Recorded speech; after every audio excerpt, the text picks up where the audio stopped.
Hello বন্ধুরা, আসসালামু আলাইকুম। কেমন আছেন সবাই? আশা করি সবাই ভালো আছেন। তো আলহামদুলিল্লাহ আমরা অনেক ভালো আছি। তো আজকে কি বাজার করা হলো সেটা আপনাদের সাথে শেয়ার করব। এটা হচ্ছে মটরশুঁটি আর আছে করলা, দেখতে পারলেন করলা, কাঁচামরিচ, তো আছে কচি ডাঁটা, এগুলো হচ্ছে আমাদের গ্রামের বাজার থেকে আনা। কচুরমুখী আছে পেঁয়াজ, আলু, রসুন, এগুলা সব আমাদের সারা মাসের বাজার। তো কাঁচা বাজারগুলা প্রতি সপ্তাহে আনা হয়, দু একদিন পর পর আনা হয়, এর জন্য কাঁচা সবজিগুলা কম। আর এগুলা পেঁয়াজ, রসুন এগুলা সারা মাসের জন্য আনা হয়। আদা, তারপর এটা হচ্ছে নারিকেল। এই নারিকেলগুলা ছোট থাকলেও অনেক ভারী হয় এগুলা, এর জন্য আমার শাশুড়ি আম্মা সবসময় ছোট নারকেলগুলাই আনে। তো আর আছে সবজি, কাঁচা সবজি এগুলাই। মটরশুঁটিগুলো আনা হয়, আমার মেয়েকে নুডলস রান্না করে দেওয়া হয় এর জন্য। আর এগুলো হচ্ছে হাটের বাজারের আর কি চানাচুর, যেগুলো আগলা বিক্রি করে, এগুলো হচ্ছে আমার শাশুড়ি আম্মা খুব পছন্দ করে মুড়ি দিয়ে বানিয়ে খাওয়ার জন্য, তার জন্য আনে। আর এটা হচ্ছে আমার মেয়ের জন্য, এটা হচ্ছে ও খায়, ওর ভালো লাগে এটা, এর জন্য এটা প্যাকেট সহ আনে। তো যে কয়দিন যায় বরাবর আনা হয়। তো এখন আমি রান্না করব মটরশুঁটি দিয়ে নুডলস। এভাবে আপনারা মেয়েদের, বাচ্চাদের রান্না করে খাওয়াতে পারেন। তো এগুলো আমি ঝাল ছাড়া একটু রান্না করি, আর নিজেদের জন্য রান্না করলে ঝাল দেই, কাঁচামরিচ দেই। তো এটাতে আমি হালকা পরিমাণ কাঁচামরিচ দিছি, আর নিজেদের জন্য যখন রান্না করি তখন বেশি পরিমাণে কাঁচামরিচ দেই।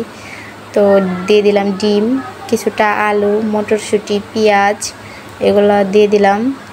তো আলু কুচি করে দিছি, আর মটরশুঁটিগুলা দিয়ে দিছি, এগুলা সিদ্ধ করে দিছি মটরশুঁটি, কারণ এইভাবে দিলে তো এগুলা কাঁচা থাকবে, এর জন্য মটরশুঁটিগুলো আমি আলাদাভাবে সিদ্ধ করে দিয়ে দিছি। তো নেড়ে চেড়ে লবণ দিয়ে হালকা নেড়ে চেড়ে তারপর আমি নুডলসগুলো দিয়ে দেব। নুডলসগুলো আসলে বাচ্চাদের এইভাবে খাওয়াইলে ওরা পছন্দ করে।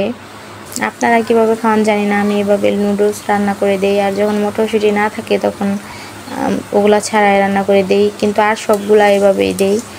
আর কাঁচা সবজি বিভিন্ন কিছু দেই, যেমন শীতের সময় ফুলকপি থাকে, পাতাকপি থাকে, এগুলা দিয়ে রান্না করে দেই। আমার মেয়ে সবজি নুডলস খেতে খুব পছন্দ করে, এর জন্য এগুলো দিয়ে দেই। তো হালকা পরিমাণে আমি মশলা দেই, খুব বেশি দেই না। তো নুডলসের মধ্যে যে মশলাটা থাকে ওটাই আমি হালকা পরিমাণ দেই, আর হালকা হলুদ, জিরা গুঁড়ো, সজের গুঁড়ো হালকা পরিমাণে দেই। তো যতটুকু ওর সয় খাইতে পারে ওরকম পরিমাণেই দেওয়া হয়।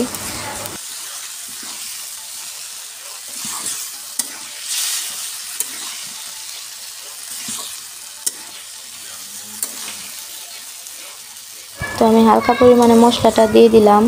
তো এখানে নুডলস আছে দুইটা, তো ও দুই টাইম খাবে, মানে দুইবার খাবে, এর জন্য আমি দুইটা নুডলস দিছি। যেহেতু আমার মেয়ে 3.5 বছর বয়স, ও একটা নুডলস পুরা খেতে পারে, যেহেতু ভাত বেশি খেতে চায় না, এগুলোর উপরই বেশি ডিপেন্ড করে, এর জন্য আমি আসলে একটু বেশি করেই রান্না করে দেই। তো আমার গ্যাস ফুরিয়ে গেছে, এর জন্য নুডলসটা চুলায় দিছি, মাটির চুলায়। অবশ্য সবসময় আমি নুডলসগুলা গ্যাসের চুলায় রান্না করি। তো এভাবে আমি রান্না করে দিলাম। তো আপনারাও চাইলে বাচ্চাকে এভাবে রান্না করে দিতে পারেন, যারা ভাত বেশি খেতে চায় না তাদের। তো আমার মেয়ে ভাত একেবারেই খেতে চায় না, এর জন্য আমি বিভিন্ন আইটেম দিতে চেষ্টা করি। তো এই তো আমার নুডলস রান্না করা শেষ। তো আমি এখন পরিবেশন করে দেব। তো এগুলো হচ্ছে খাবে এখনও, এর জন্য ওকে আলাদা করে দিচ্ছি। তো কাঁটা চামচ দিয়ে খাওয়ার চেষ্টা করে, আমি খাওয়াই দেই, কিন্তু ও এখন খেতে পারে কাঁটা চামচ দিয়ে, এর জন্য ওর উপর ছেড়ে দেই। তো আরেকটা জিনিস হচ্ছে, দেখতে পারতেছেন কার্টুন দেখা, এই যে আমার মেয়ে মোবাইল নিয়ে বসে আছে, ওই যে কার্টুন দেখতেছে। কি একটা অভ্যাস হয়েছে জানি না, কার বাচ্চা এরকম করে নাকি, কিন্তু আমার বাচ্চা যে খেতে বসলে কার্টুন লাগে। আসলে এটা একটা বাজে অভ্যাস আমি জানি, কিন্তু আমি অভ্যাসটা ছাড়াতে পারতেছি না। কিভাবে ছাড়ানো যায়, যদি কেউ জানেন কমেন্টে জানাবেন। এটা একদমই ছাড়াতে পারতেছি না। তো কার্টুন দেখবে আর খাবে, অন্য সময় নেবে না একটু, কিন্তু এই কার্টুন খাওয়ার সময়ই ওর দেখতে হবে। তো খেলার সময় দেখবে না, অন্য কোনো সময় দেখবে না, পড়ানোর সময়ও দেখবে না, কিন্তু শুধু খাওয়ার সময় ও কার্টুনটা দেখবে। তো খাওয়ানো শিখাইতেছি আস্তে আস্তে, তো বড় হয়ে যাচ্ছে, এখন তো খাওয়ানো শেখাতে হবে। এর জন্য ওর হাতে আমি দিয়ে দেই। নুডলসটা হাত দিয়ে খায়, কিন্তু ভাত হাত দিয়ে একেবারেই খেতে চায় না। তবে এটাও এখন কিছু কিছু করে শিখাইতেছি। তো এই দেখুন আমাদের কাছে ধুন্দুল ধরেছে, এগুলা অনেক খাওয়া হয়েছে। তো এর বৃষ্টির কারণে জাংলাটা ভেঙে গেছে, কিন্তু গাছটা তাও মরেনি। এটা আবার এই আমাদের খড়ের যে পালাটা আছে ওইটার উপরে গাছ বেয়ে যেখানে জাংলাটা ছিল সেটা ভেঙে গেছে, ভেঙে খড়ের পালার উপর উঠে গেছিল গাছ। তো এইখান থেকেও আমরা অনেক ধুন্দুল খেয়েছি। তো এখানে অনেক ধরছে, ওই যে দেখুন এই যে কড়া আসতেছেই, তাও গাছটা মরেনি, গাছটা অনেক দিন যাবৎ তাজা আছে। তো এটা থেকে আমরা অনেক সবজি তুলছি। আর হচ্ছে কিছু চারা এখন আপাতত লাগাইতেছি, যেগুলো এখন আপনাদের সাথে শেয়ার করব। তো এই যে দেখুন আমাদের বাসার পাশে যেখানে জাংলাটা ছিল, বৃষ্টির কারণে অনেক ঝোপঝাড় হয়ে গেছে। এটা হচ্ছে চালতা গাছ, যেটা আমার হাজবেন্ড বাইরে যাওয়ার আগে লাগাইছিল। তো সেটা মাশাআল্লাহ অনেক সুন্দর হয়ে উঠছে চালতা গাছটা। তো এটা হচ্ছে খুঁটি দিয়ে দিছি, তো এটা অনেক সুন্দর হয়ে উঠছে। এটা হচ্ছে চালতা গাছ। তো যারা শহরাঞ্চলে থাকেন চিনেন কিনা জানি না, এটা হচ্ছে চালতা গাছ। আর হচ্ছে আমাদের আম গাছ, যে এগুলো হচ্ছে জড়িতে ভেঙে ফেলছিল ডালপালা, তাও অনেক সুন্দর হয়ে উঠছে এখন। আর এইটা হচ্ছে এই বরবটি গাছ, যেটা এটা একাই হয়েছে। এখানে বরবটির জাংলা ছিল, সেখান থেকে বীজ পড়ে এটা একাই চারা হয়েছে। এখানে আমার শাশুড়ি আম্মা এভাবে ঝাঁটা দিয়ে দিছে, আর ছোট করে একটা টং করে দিছে জাংলা, যাতে একটা গাছের জন্য পারফেক্ট হয়। আর যদি গাছ বেশি ছড়িয়ে যায় তাহলে জাংলাটা আবার বাড়িয়ে দেবে। আর পাশে হচ্ছে আবার লাউয়ের গাছ বোনা হয়েছে, এখানে জাংলা দিয়ে দিছিলাম আমরা। তো এখানে লাউ গাছ ছিল আমার আগে, এই জাংলার থেকে ভিডিও আছে দেখতে পারবেন, এটার মধ্যে লাউ গাছ ছিল।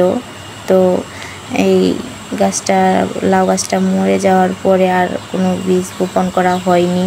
তো এখন আবার এই দিক দিয়ে যে লাউয়ের চারা বুনে দিছে। তো এই লাউয়ের চারাগুলা আসলে অনেক রোদের কারণে যে উপর দিয়ে মরে গেছে, এটা নিচে আবার অনেক গোবর সার দেওয়া আছে। তো এগুলো আজকে পানি দেওয়া হবে। আর আপনারা একটা জিনিস খেয়াল করে দেখেন যে শব্দ হইতেছে, এটা হচ্ছে ওই যে সামনে ইসু মেল আছে, আমাদের কাঠের মিল। তো এই কাঠের মিলের শব্দ। আর এই দিক দিয়ে দেখতেছেন আমের বাগান আছে। তো এখানে আবার গরু চড়িয়ে দেওয়া হয়, এর জন্য বেড়া দেওয়া হয়নি। আর এই সামনেটুকুতে বেড়া দেওয়া হয়েছে, কারণ এটার ভিতরে মরিচের চারা সব কিছু লাগানো হবে, যেন ছাগল গরু এসে না খেতে পারে, এর জন্য এটার ভিতরে বেড়া দিয়ে দেওয়া হয়েছে। তো যাই হোক, সবাই লাইক কমেন্ট করবেন, আর আমাদের গ্রামীণ পরিবেশটা কেমন সবাই কমেন্টে জানাবেন। আল্লাহ হাফেজ।